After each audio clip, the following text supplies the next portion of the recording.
Alright, so this is Unification Part 1.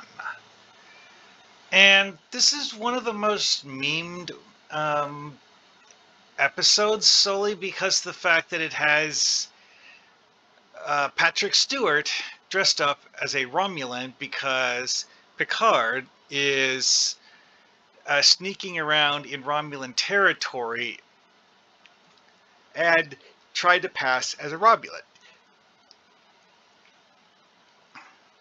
It doesn't work, but he does manage to talk to Spock, and it's also, I think, the only episode that actually has Spock in it.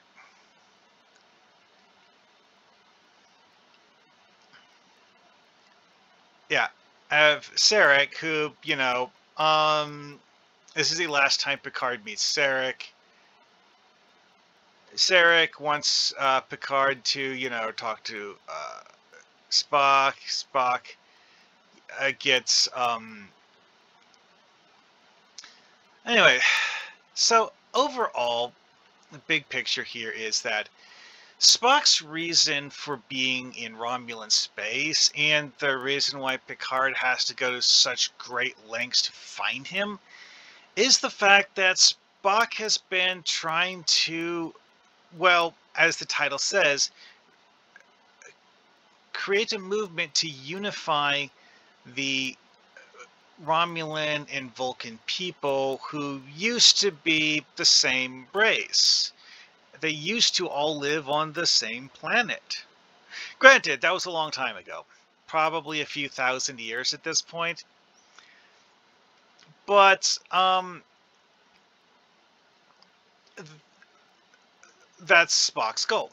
See, in terms of playing in a TTRPG campaign, this is one of those things that's like this big picture perspective kind of thing where you're not going to just throw this out there at random.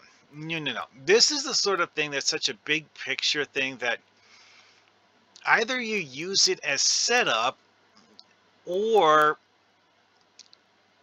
there's the possibility of using it at hinting at something that is a bit obliquely related to this. Because, see, having your players working in a campaign to encourage the reunification movement is actually a valid option.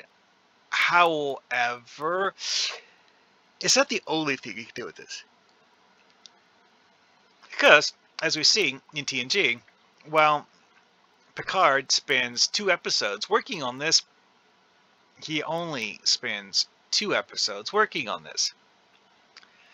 See, because ultimately what Picard's doing is functionally a side quest. He's checking on the status of the reunification movement, not personally advocating it in the grand scheme of how things go. And that's, yeah. As much as fans love it for showing an interesting side of the setting, it mostly gets ignored later. Unfortunate, in my opinion, but it did interesting things that they didn't bother with later. Kind of unfortunate, but hey, whatever. Magic status quo reset button or something. Blech.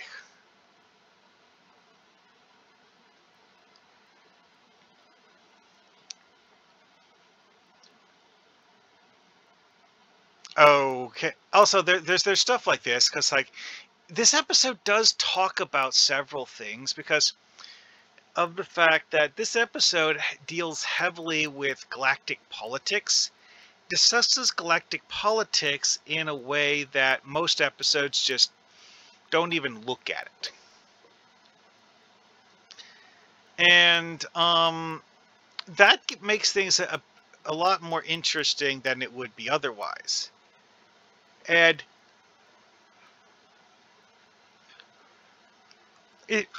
like we said here, it has to do with Klingons too. But that's kind of like an offhanded comment more than anything else. Anyways, so what else do we have here? Plot devices. Well, we have Dentarium, which is kind of sort of barely even mentioned. And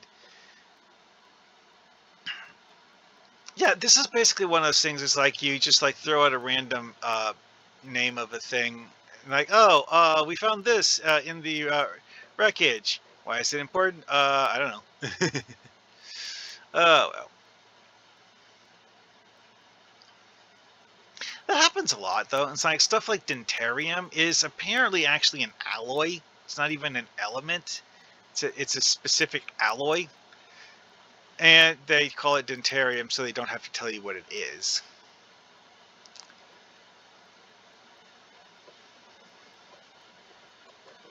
Oh, yeah. Also, this is an episode where they disguise Data by altering his android body to look like a Romulan.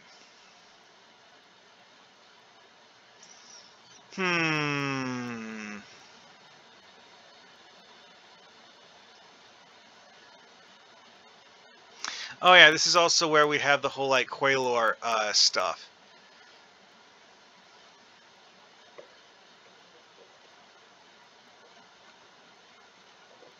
I mean, yes, this isn't the only episode with Zach Dorn and stuff, but hey. The Quailor 2 stuff is also interesting because of the fact that it establishes certain things about the Federation that don't get mentioned in other episodes. Like, what does the Federation do with starships that are broken and don't work anymore? They send them to Quailor 2. And the scrapyard. Oh, and then they find out that there was a group of pirates stealing stuff from the scrapyard. I have to say though, this scrapyard has a bunch of interesting things to look at in it. Things that aren't necessarily Federation ships. So you know, if you have your players going there, maybe you know, There's another interesting thing is that one of the big aspects of unification that makes it interesting from a TTRPG standpoint is that it's about world building. It really is. Like you see places on Romulus in the episodes Unification, Unification 2 that have never been seen before, and so on and so forth. It's just like a whole bunch of things.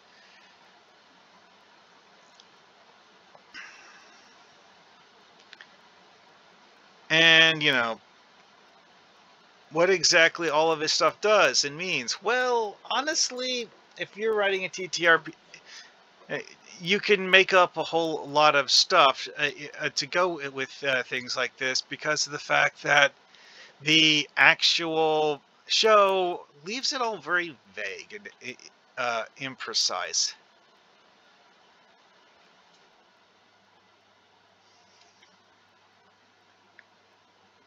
And yeah, Nebula, the brand. Oh, hey, what's this thing?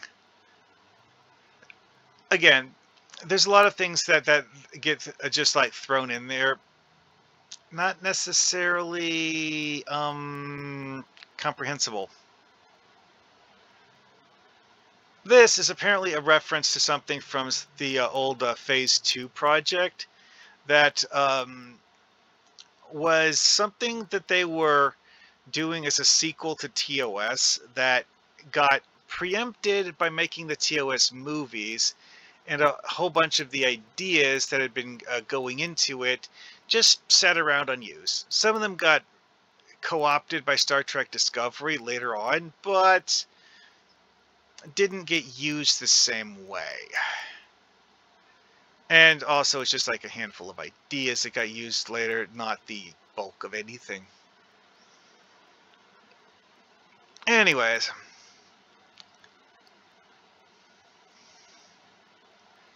Oh, also, we find out that part of the reason why things are being stolen is because the Romulans need stuff that will be unchallenged in Federation space due to, you know, looking like Federation stuff.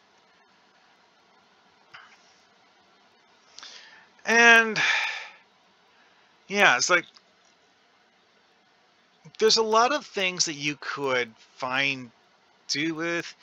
This is a big example of a story where I don't think that I would personally ever try to play this in a TTRPG because of the fact that it's very, very heavily in the moment.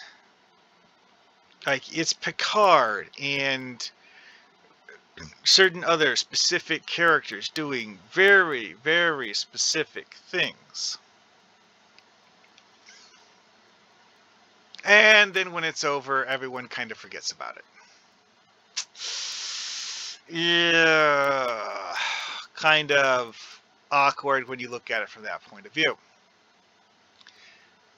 And one of the other things that's noteworthy about this is that it does kind of get brought up again later, because as we see here, it gets brought up in lower decks. And honestly, this looks pretty cool. But that's not really what they were shown as before. Anyways. So, I think I'll do Unification 2 separately, because this is long enough already. Yeah, it's very in-depth in terms of understanding Romulans. And honestly, I loved it because of that, because it goes really, really in-depth into what are the Romulans doing and why. And doesn't just go with, oh, Romulans are bad guys. We'll find a way to beat them. No. Doesn't take the simplistic approach to dealing with Romulans. And that is actually the part about this that I love most. Is that it has the Romulans as actual people and not just cardboard cutout bad guys. Made it a lot more memorable than it would be if they tried writing this with the Romulans as cardboard cutout bad guys. All right. Well, I'll see you guys later in the Unification Part 2